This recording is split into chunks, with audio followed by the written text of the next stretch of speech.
ఏంటో ఈ మధ్య ఈ తమ్ముళ్ళందరూ బీటెక్ అవ్వగానే ఎంఎస్ పేరు చెప్పి కెరీర్ పేరు చెప్పి అబ్రాడ్ వెళ్ళాలనుకుంటున్నారు. అందరి తమ్ముళ్ళేమో కానీ మా తమ్ముడు మాత్రం కెరీర్ కోసంతో పాటు మా ఫ్యామిలీ సిచ్యువేషన్స్ అన్నీ చూసి ఇవంతా మారాలి అని రెస్పాన్సిబిలిటీ తీసుకొని వెళ్ళాలనుకున్నాడు. అలాగే వెళ్ళాడు కూడా. ఎంత వాళ్ళు రెస్పాన్సిబిలిటీ తీసుకున్నా దానికోసం అయితే I feel proud about him. కాకపోతే అక్కడ ఎంత తెలిసిన వాళ్ళు ఉన్నా కూడా వీళ్ళు వెళ్తున్నారంటే ఎక్కడ లోన్లీగా ఫీల్ అవుతారో అనే భయం, ఇంకా అక్కడ జరిగే కొన్ని ఇన్సిడెంట్స్ చూస్తుంటే ఎప్పుడేమవుతుందో అనే బాధ ఎప్పటికీ ఉంటూనే ఉంటుంది.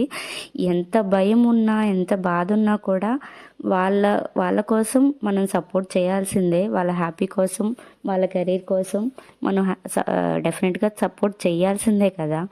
వాడు కోరుకున్నట్టు వాడికో మంచి జాబ్ వచ్చి వాడి లైఫ్ వాడికి నచ్చినట్టుగా ఉండాలని దేవుణ్ణి హార్ట్ఫుల్గా కోరుకోవడం తప్ప ఇక మనం ఏం చెయ్యలేము.